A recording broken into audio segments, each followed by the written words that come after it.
Bezrat Hashem. Pour l'instant, il faut se concentrer. Et pour les 400 000 personnes qui nous écoutent, plus ma mère, 400 000.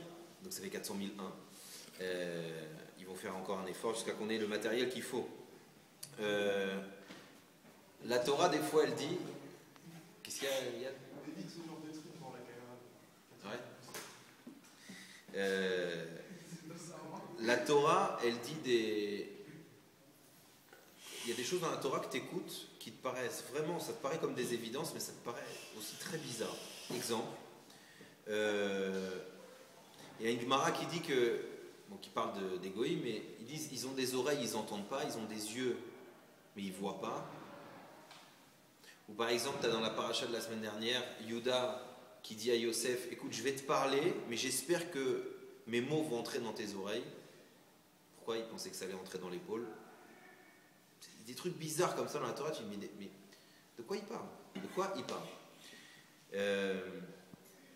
Quand par exemple, on dit que les yeux du tzaddik se sont voilés, alors tu dis quoi? Il est devenu aveugle, il a eu des lunettes. Il y a comme ça un langage dans la Torah, on n'arrive pas à comprendre. En réalité, on n'arrive pas à comprendre parce que pour comprendre de quoi on parle, il faut comprendre c'est quoi les yeux et c'est quoi les oreilles au niveau de la Torah.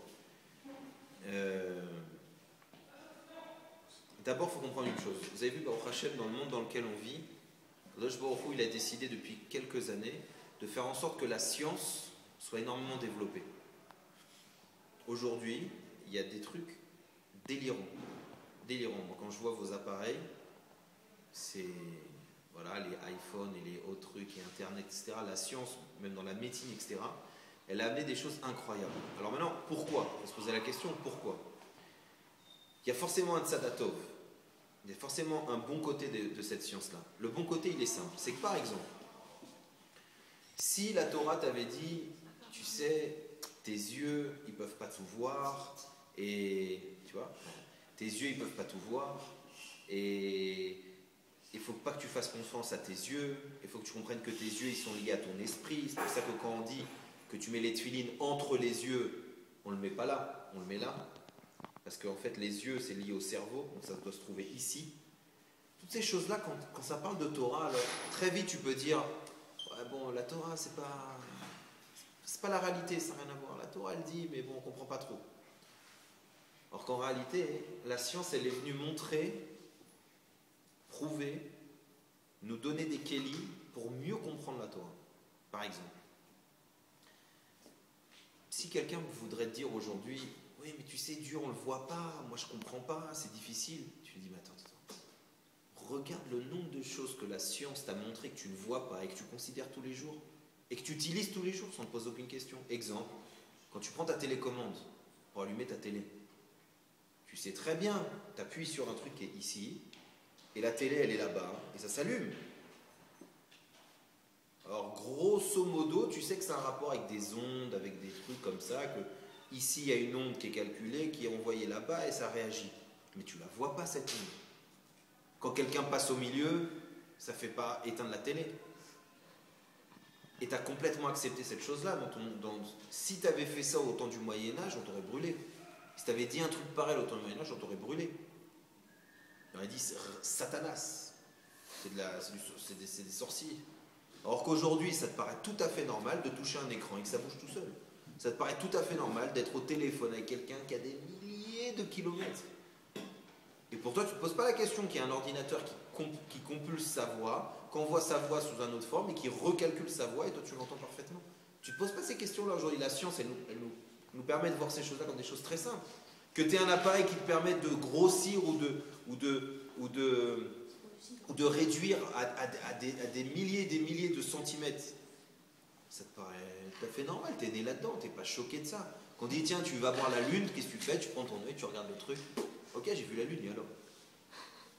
En réalité, cette science-là, elle est pour t'aider à comprendre que quand la Torah elle va te dire il y a la Neshama, il y a Mechaya Metim, tu as une âme, tu as la résurrection des morts, un tzaddik il est vivant et puis il n'est pas là, et puis des trucs qui pourraient être de la science-fiction.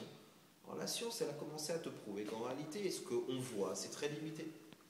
La preuve, ces ondes-là, tu ne les vois pas, et pourtant tu sais très bien qu'elles existent et tu les utilises facilement, tous les jours, sans te poser aucune question. Donc, Ça c'est important. D'abord, pourquoi je vous parle de ça en ce moment? Parce que vous savez, chaque mois, là on est dans le mois de Tevet au niveau hébreu, au niveau hébraïque, et chaque mois il a des particularités. Il a un sens particulier, il a une lettre particulière, il a plein de choses comme ça. La lettre du mois de Tevet, dans ce mois-ci, c'est Aïn. Et Aïn en hébreu, c'est et la lettre, et aussi l'œil. Donc c'est pour ça que je vous parle Aïn, la lettre. Après ça suit. Enfin, genre je sais pas, si je te fais tous les mois, ça va dépasser les 10 minutes. Mais ce mois-ci, c'est le mois de l'œil. Alors pourquoi? C'est pour ça que j'insiste sur ça en ce moment. Et c'est pour ça aussi que je vais vous apprendre à vous dire, voilà, est-ce que mon œil, parce qu'on en a deux, il y a un œil qui est bon et un œil qui est mauvais. C'est-à-dire un œil qui est fait pour voir le bien et un œil qui est fait pour voir le mal, ou en tout cas pas fait pour voir le mal, mais qui a un œil du din, un œil de la rigueur. D'accord? Ça marche comme ça, t'en as deux. Maintenant, Kadosh Baruch Hu, il te dit, regarde, tu as deux yeux. L'œil qui est dur, ben, tu le tournes vers toi. Et l'œil qui est bon, tu le tournes vers les autres. En général, nous, ce qu'on fait, on louche, c'est l'inverse. L'œil qui est bon, on le tourne vers nous. Ça veut dire, qu'est-ce que je suis gentil? Tu t'es pas réveillé, ou tu étais très fatigué, c'est pas grave.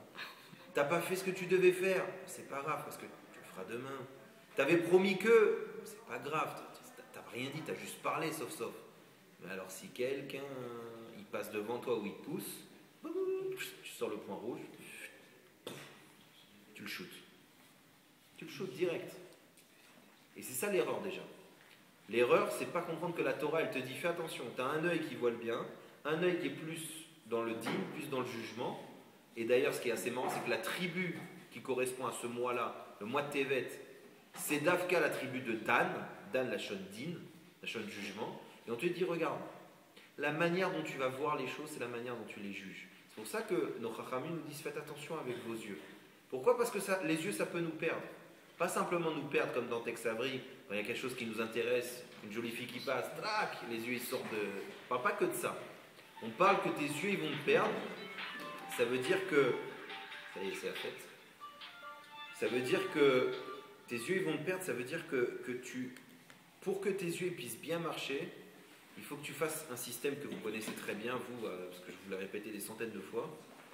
Mais c'est quelque chose qui est extrêmement important. Il faut que étant donné qu'on a répété, on a dit que les yeux, en réalité, chez nous, ils sont là. C'est-à-dire qu'en réalité, les yeux, le nerf optique, il vient se greffer à un endroit qui est ici, en dessous, qui est le cerveau.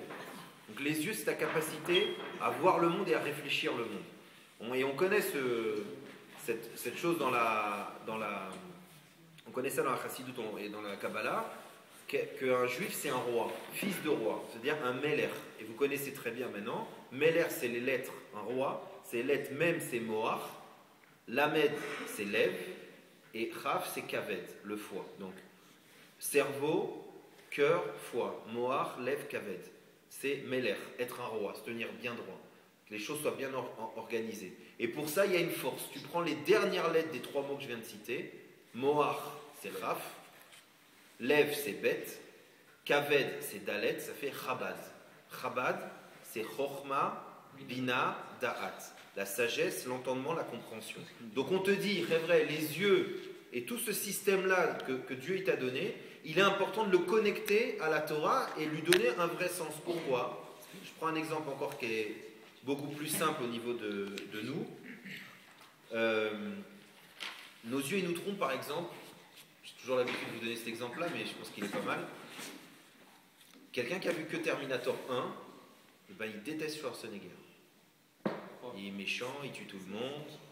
Celui qui a vu le Terminator 3, Schwarzenegger, c'est le héros. Il sauve tout le monde, qu'est-ce qu'il est gentil. Alors si quelqu'un ne sait pas qu'il y a des numéros devant le film, il se dit mais de quoi il parle? Il y en a un, il va te dire Schwarzenegger, c'est le héros, il sauve tout le monde. Un autre, il va dire quoi? Schwarzenegger, c'est le méchant. Ça veut dire que non seulement il faut comprendre qu'on ne voit pas la même chose. Alors là, dans ce cas-là, c'est que tu ne vois pas le même film. En réalité, on ne voit pas la même chose. Vous savez très bien qu'on ne voit pas la même chose. Si vous mettez 10 personnes dans une même pièce, c'est pas sûr qu'ils vont vous dire la même chose. C'est pas sûr qu'ils vont vous décrire la même chose. Et puisque nos yeux sont liés à notre cerveau, alors des fois, notre sagesse, elle n'est pas assez grande. Par exemple, on va voir un monsieur se pencher sur quelqu'un avec une grosse truc en fer et tirer. Et le mec est là à deux doigts d'hurler. Alors tu es là, toi tu sors ton flingue, tu cours et boum, tu tires dedans.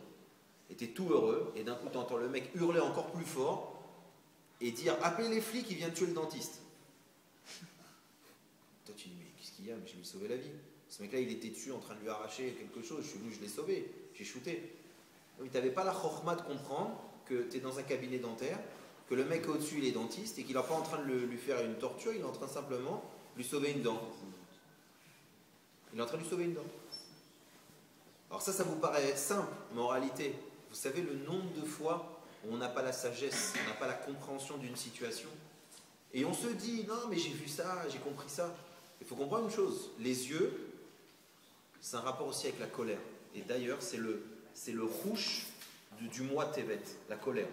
Alors la colère, c'est pas bon. On sait très bien que la colère, c'est pas bien. Comment tu peux avoir une colère qui est bonne? On va dire, regarde, tu sais quoi? La colère, c'est sûr que c'est pas bien. Parce que la colère, on avait dit ka'as en hébreu, c'est kis aïn. C'est-à-dire cache l'œil. La colère, ça te voile. Quand tu es énervé, tu es aveugle. Tu es comme un taureau. Tu baisses la tête, tu fonces, tu réfléchis plus à rien. Ça te voile complètement la vision. Par colère, tu peux oublier de voir que c'est une personne que tu aimes et être complètement déliré, être énervé et lever les mains et chasvé shalom. Alors c'est quoi la colère qui peut être bonne? La colère qui pourrait être bonne, c'est la colère contre toi, par exemple. Te dire, ah, attends, c'est pas possible. Si l'œil de la rigueur, je le mets vers moi, je peux être en colère contre moi-même. Quand je me suis dit, ce matin, je vais être sérieux, j'ai trouvé le moyen de ne pas le faire. Alors sois en colère contre toi-même. Et nous, qu'est-ce qu'on fait? Je vous dis, on louche. On est toujours en colère contre les autres. On a toujours un œil dur vers les situations qu'on voit. Ah, les religieux ne sont pas comme ci. Ah, les non-religieux, ils ne sont pas comme ça. On a toujours l'œil qui louche dans le dîme, dans le jugement. Et après, on se demande pourquoi la vision qu'on a du monde, elle n'est pas bonne. Alors que si on fait l'inverse, on essaye de chercher dans la Torah la sagesse de la vie, la sagesse du monde, la sagesse des situations, comment gérer un rapport avec son rave, comment gérer le rapport avec sa femme, comment gérer le rapport avec ses enfants. Et on remplit sa tête de chormot, de sagesse juive, de Torah. Après, quand nos yeux, ils vont avoir comme un écran, ils vont voir une situation, l'information, elle va monter au cerveau, le cerveau, il va dire tout de suite, attends, 2 secondes, pièce en fer, bouche ouverte, c'est pas forcément de la torture russe, c'est peut-être un dentiste. C'est un dentiste, mon arme, elle reste ici. Et ainsi de suite. Là, c'est un exemple grossier, mais dans la vie, c'est comme ça. Vous allez voir qu'il y a souvent ce qu'on apprécie chez les gens qui sont chacham. C'est pour ça que souvent, on voit ça chez les gens qui sont un peu plus âgés. C'est qu'ils sont beaucoup plus calmes. Ils s'excitent moins. Alors que quelqu'un qui est un peu jeune, qui n'a pas beaucoup grandi dans le cerveau, il s'excite pour rien. Il s'excite pour rien. Ses yeux, il l'amènent partout. Il est tout le temps excité. Quand il voit un film, il est encore plus excité que le mec qui est en train de courir. Alors que quand quelqu'un est sage, ses yeux ils sont posés, ils sont plus connectés au cerveau. Et n'oubliez pas une chose, et je finis là-dessus, il y a une différence. L'oreille, elle entend plein de choses, mais elle ne l'écoute pas, forcément. C'est ce que Yehuda lui dit. Yehuda, tout à l'heure à Yosef, il lui dit, j'espère que ce que tu vas entendre, ça va bien rentrer. Parce que ça aussi, combien de situations, combien de fois on a entendu des gens nous dire, c'est pas bien de faire ça, c'est dangereux de faire ça, ne va pas là-bas. Ouais, t'as entendu, ça passe par là et ça sort par là. Mais quand tu as écouté, c'est-à-dire que c'est rentré comme Yehuda il demandait à Yosef, quand c'est rentré mamache, pitom ça reste, ça construit quelque chose chez toi et ça t'empêche de faire certaines choses. Même chose dans les yeux. J'ai vu plein de choses, mes yeux c'est des écrans, ils enregistrent des milliards de choses. Il y a voir et il y a regarder, rentrer dans la chose. C'est pour ça il y a des gens ils me disent, dans la rue tu ne peux pas t'empêcher de regarder. Si, tu peux t'empêcher de regarder. Tu ne peux pas t'empêcher de voir, mais de regarder, de fixer, ça tu peux. C'est-à-dire que tu vois, mais tu enlèves, tu fixes pas, tu regardes pas, tu détailles pas. Voir, ok, c'est difficile.